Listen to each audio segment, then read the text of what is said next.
Welcome everybody to the starting line. And today I'm thrilled to be in conversation with Dr. Husna Ahmad, who's the founder of Global One. And we're going to be talking about the role of faith, the role of women, the role of grassroots organizations in helping to drive action that we all have to take in the face of the climate crisis. Husna, it's wonderful to meet you. Why don't we start off by just, I want to ask you, how did you end up doing the work that you're doing now? Just tell us a little bit about your story to end up in this, running this wonderful organization. Assalamu alaikum, peace be upon you. These are the final days of Ramadan.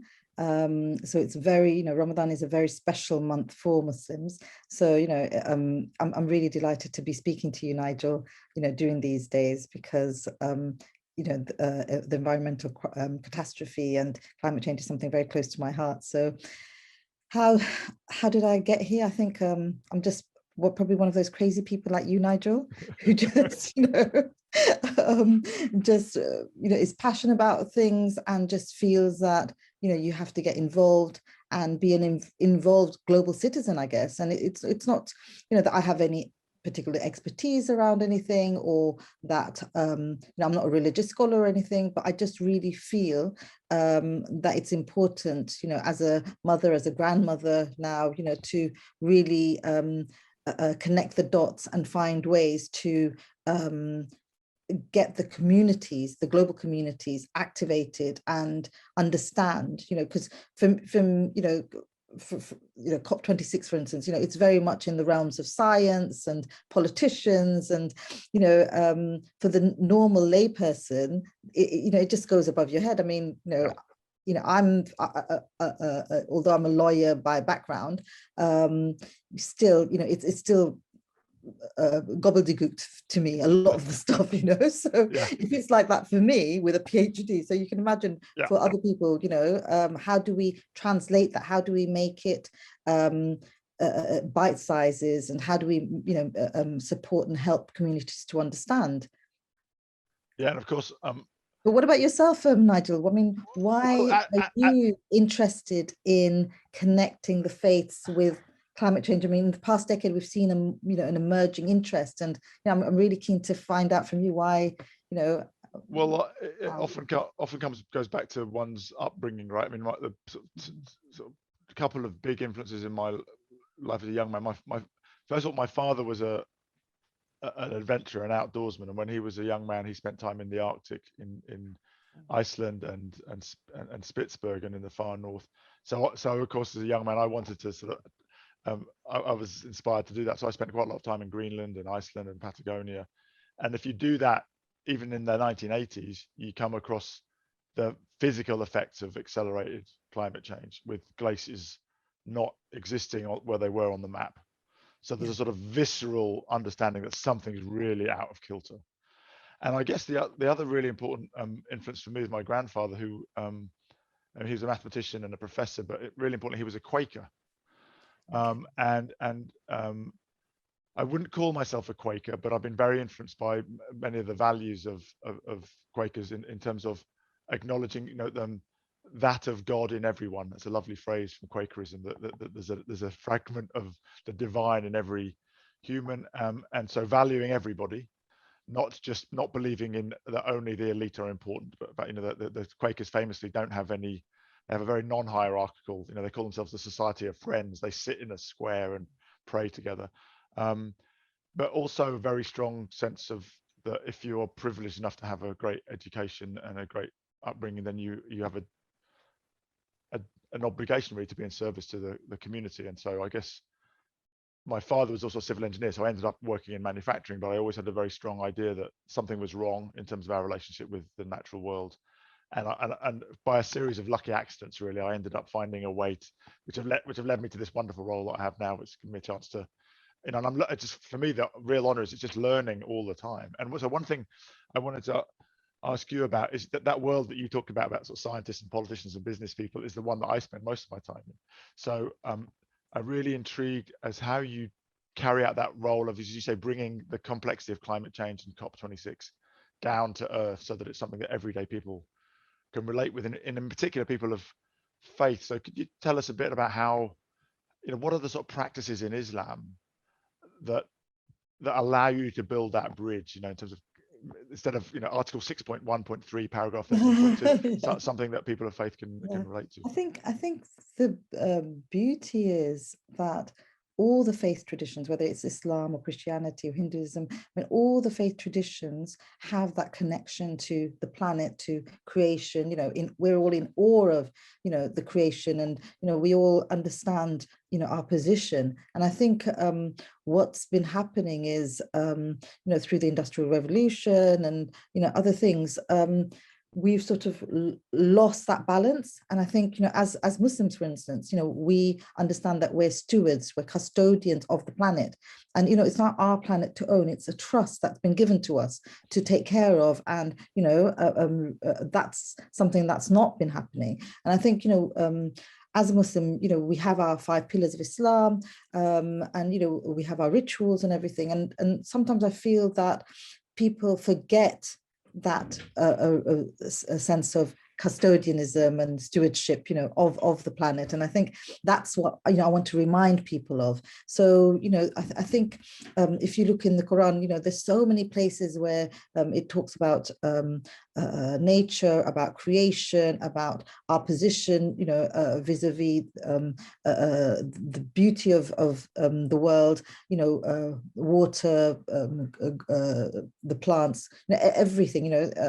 It's just, we're just immersed in it when we're looking at the Quran, and even when you think of the hereafter and you think of paradise, we're taught about the rivers flowing and the lush vegetation and the fruits and all the type of things that are available for us. So it's that sort of sense. And unfortunately, you have almost 2 billion Muslims, in the world, and yet so many of them are in the global south. And for me, I think that's something that, looking at eco-justice, I think is something that's very close to my heart. And I feel, that's something that we really need to be pushing for and looking at. I think you're right that we've kind of, in a way, we've fallen out of awe with nature, right? And that's something that, and as you say, all traditions of faith. I mean, the Pope, of course, has worked to pull together faith leaders, and he's done a lot of work in the Catholic faith, the Laudato Si, and his follow-ups from that. Also talking a lot about injustice and the duty, the responsibility to care for the poor. I also think this idea of stewardship is a really important one. That speaks to intergenerational justice as well, doesn't it? Tell us a bit about how that link from theology to agriculture actually happens. I know you worked on an Islamic farming toolkit. I mean, how do you actually really ground it, but in a practical way? I mean, talking about falling back in awe with nature is a lovely idea, but then how do you ground it in practical action? Coming back to Islamic farming, what I did, under the auspices of the Alliance of Religions and Conservation, Martin Palmer, and Prince Philip was the patron of that, was produced this toolkit on Islamic farming. And when I started doing my research, what was fantastic was I found that there, I wasn't creating anything new. Right. Between the 8th and the 12th century, there was Islamic agricultural revolution, where, it was very much about theology and conservation agriculture coming together and, looking at all the different aspects, having a holistic approach. So basically, I just brought that, and we had the different steps, and we had within that, the religious context, the theological context, as well as, marrying it with conservation agriculture. And, when we piloted it, first of all, in Kenya, and then we actually did a full program in Nigeria, the take-up was amazing. The people, most of them were pastoralist. So, well, you're a man, so, men are quite sort of, careful. I'm not going to do this, or, Right. But what was it about linking faith traditions to farming that unlocked that high take-up? Give us a sense. It was it was that sense of responsibility and duty and hope, and that it's something that they're doing. It's a religious duty that they're doing, and that's what put the pride in the men. So when they were just thinking, oh, farming, it's just it's for the women or something like that. In Kenya, they had that sort of mindset. They actually took it up because they understood. So making sure, so for me, it's about thought leadership. It's very much about, how do you change people's habits? How do you, change their perspective on something? And we've done the same thing with WASH, water, sanitation, hygiene, trying to make the communities understand, about hygiene from a religious perspective. And, so that's the sort of approach that we've been taking. So we're using faith as a tool to actually engage the communities. And I think it's working really well. And it's really, getting people to engage a lot more. So I'm very hopeful. Yeah, I guess that you sort of resonating with something which has deep cultural roots, right? So it's not coming in with fancy new idea. It may be some fancy new ideas, or some of them may be very old, as you said. Yes, but it's speaking to a sort of deep local cultural context. Yeah. And it's a reminder. It's reminding people. Yeah. Of stuff that maybe they've known all along at a deep level. I know that you've also mined the Quran for stories, particularly about the importance of water and the role of women. And now we know that women have a hugely important role in tackling the climate crisis. We also know that they're massively disproportionately affected. So can you tell us a little bit about how you go about, I know you published a booklet on the importance of water, and how do you bring together, stories from the Quran and the role of water? I mean, most of the countries you mentioned are water scarce, or are going to be more. So water seems to be and you talked about the idea of rivers flowing in ever after. So tell us a bit about that project to tell those stories. So I think that the story of Hajar radiallahu anha, she is the wife of Ibrahim, and she was left in the deserts of Mecca. So what I did was, we've let me just show you. Actually, I've got this. Yeah. This that has been done 10 years ago, the Green Guide to the Hajj, and you're just updating that. I understand. Yes, just want to give you a shout out. Well, when is it? Have you published it yet? We're going to launch it just in time for Eid al-Adha this year, so around July 19th-ish. So tell us a bit more about what's in it, and then when you're ready, let us know, and we'll make sure we tell everybody that it's available. So the Green Guide to the Hajj, we launched this about 10 years ago. It's just reminding people about when they go on Hajj. Hajj is one of the 5 pillars of Islam. It's something that every able-bodied Muslim should do in their lifetime, if possible, financially and physically, if they're able to do that.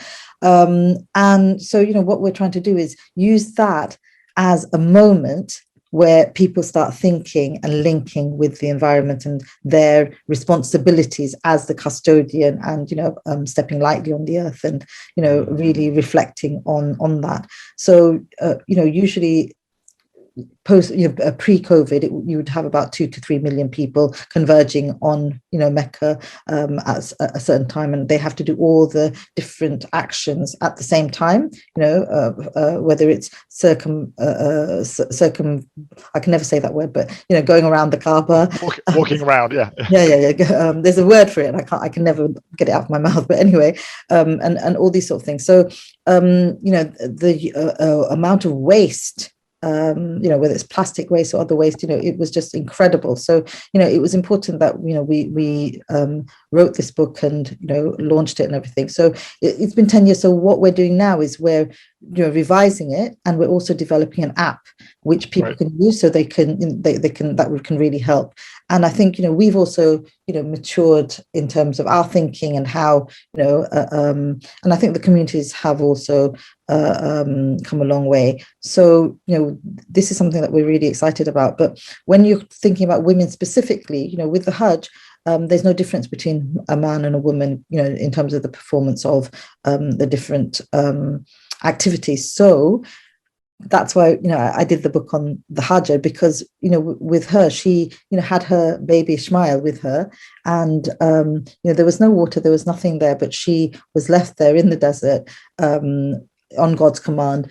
And, she trusted in God, and she knew that, God is there to support her and help her. So she was running between two hills, Safa and Marwa, looking for water, looking for something. And that's actually part of the Hajj, that you have to go 7 times between these two spots, of Safa Marwa. And also when she came back, she saw that her son Ishmael was, kicking his feet in the sand, and an angel Jibrail came, and, from there, the water started gushing, the waters of Zamzam, which even today, we still can drink and can access, so it's this, idea that, the importance of Hajar as a woman, in terms of being so embedded in the story of the Hajj, and that's what we wanted to really relay and talk about conservation of water. So for instance, even the Prophet Muhammad sallallahu alaihi wasallam, he said that even if you have a running stream in front of you, don't waste water. So it's that important. When you're doing your wudu, which is the ablution, just have it's called the mud. It's 2 sort of cups of water that you should be able to do your ablution with that. But we waste water so much, and so rather than having a running tap, just to take a small amount and wash, and then another. That's so how much you should really be doing. Right. But even we don't do it. We need to be reminded of this, and so water conservation is just one aspect. And then on the other side, as I mentioned, we're looking at hygiene, and with COVID, this is something that's we're very, very conscious of now more than ever. And one other point that I really wanted to make was about biodiversity, because again with COVID, it just so clear that when we're looking at the ecosystem and the impact of man's greed and corruption and wish for power and everything, how that's impacted, and it's impacting on every single one of us, because we've stopped being stewards. We've turned from stewards to extractors. We've stopped living in awe. We started feeling like we have a right to extract. I wanted to ask you, I have this role, which is a real honor to have, but it's kind of a bit overwhelming at times to try and mobilize everybody who's not a government to move faster and take more action on climate change. We call it, we say there's a race to zero and a race to resilience. We're trying to really inject a sense of pragmatic urgency. It seems to me you're somebody who embodies pragmatic urgency. What can we learn from your work in terms of mobilizing that what advice would you have for me and Gonzalo, given the role we've got in the run up to COP, from lessons that you've learned from your work and mobilizing women leadership and faith stewards all around the world, often in very difficult circumstances where climate justice is at the heart of the work? Thank you so much for that question, Nigel, because I feel that often, we're on the margins, the faith groups are on the margins, faith communities. And I think as I said already, people are recognizing more and more the importance, but I think, particularly women of faith, what I would like to see is you guys bringing us more into the center, being part of the dialogue, rather than just as an afterthought or, as an add-on, but, actually at the heart of the dialogue and being able to, really be integrated into the discussion particularly on the COP26 discussion. I think that is something very important. And a question for you is, how do you feel about, in terms of COP26, how do you feel that you can promote more, positive and efficient dialogue between the different groups, so the science people and the politicians and the faith people? How, have you got any thoughts on how you're sort of considering getting people together? Yeah, a couple of ways. One, last November, when it should have been COP26, we hosted a whole series of what we called the Race to Zero dialogues, and we used that word very thoughtfully in the sense of a dialogue being an opportunity for people to listen to each other without feeling that people have to win a debate. Actually, etymologically, a debate has the same word as batter. It's about sort of fighting just to win the argument. And we think, yes, some arguments need to be won, but also sometimes we need to respectfully explore difference. So we worked very hard on having more diverse voices from, across all the dimensions of diversity, gender, geography, experience, generation. Of course, it's hard because there's many dimensions, but I think we did a reasonable job of making a step in that direction. And we're now working on how do we actually curate, because Gonzalo and I, the two high-level champions, whoever they are, have part of the space in Glasgow in the COP to curate. So we're working on how we curate a series of events and exchanges which have a set of values at their heart, which include diversity and solidarity, and diversity means not just having people from different backgrounds, but respect for differences, because we strongly believe that we will not navigate our way through the worst of this crisis, because we can't, unless we really take unless the whole of society is moving together. In fact, just recently, I was reminded of the analogy of the way that starlings flock together. It's not, no one's really in charge. It's something we have to accept. We all have responsibility to be stewards, but when we start to sort of fly together in a way which is respectful, but we can create really beautiful patterns, and I think we can really transform. So we're trying to, and what we're trying to do. So, for example, another thing we're doing, in fact, just next week, when Fiji held the presidency of the COP, they introduced a practice they called the Talanoa dialogues, an indigenous practice of storytelling in a circle. So we're going to try and bring that back. In fact, we're speaking with the Fijians to try, and we're going to be learning from them and trying to have a series of. So we're going to try and encourage more of that kind of exchange, both in our own events and in the spaces that we host. And any ideas you have of how we might, we're also going to have, faith leaders and military leaders and legal leaders like chief justices. We're trying to get different voices in the room, because that's really, we think, our job as the high-level champions is not just to leave it to the politicians and the policymakers who have their very difficult and challenging negotiations chance, but to make sure that there's a sense of the whole of society being in the room. Of course, not in the legal negotiations, because that's a technical, but in the conversation around it, which sets the context. So that's what we're trying to do. One thing I just need you to note is that, when you look at Christianity, you have a whole hierarchy, but in other religions like Islam, we don't really have that. So, for instance, you don't have Muslim women who are imams or religious, leaders in that sense. We have religious scholars, yeah, that's fine, but so that sort of sometimes becomes difficult when someone's deciding who do we invite to the table. So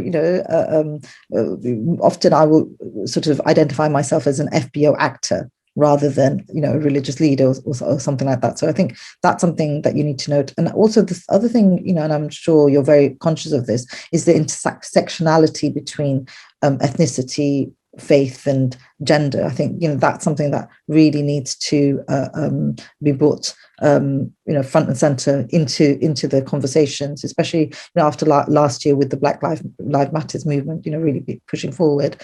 And I think in terms of the COP26, if we can really have that coming together. And I love the idea of the storytelling, because the more people make something personal to themselves, the more passionate they are and able to really relate and really activate and mobilize communities. When you're arms removed from something, it's like, okay, it's not as strong. The message doesn't come across as strong, I guess. Really a delight to talk to you. I want to thank you for really being an embodiment of the kind of powerful women leading change in this intersection of climate, justice, gender, all of the SDGs, as you say, which are all interconnected. Thanks for reminding us that we need to fall back in awe with nature and take our role as stewards, which all the faiths call upon us to take seriously. Thanks for some of your practical examples of linking faith with agriculture. I love the Green Hajj guide. We'll look out for the for the news from you and share that. And also for your very positive note about faiths working together, that they have more in common than separates them. So and we will continue to be in touch, and we'll certainly take your advice on making sure we look at how to bring in the faith voices, and maybe don't just look at hierarchy, but look at different representatives of the faiths.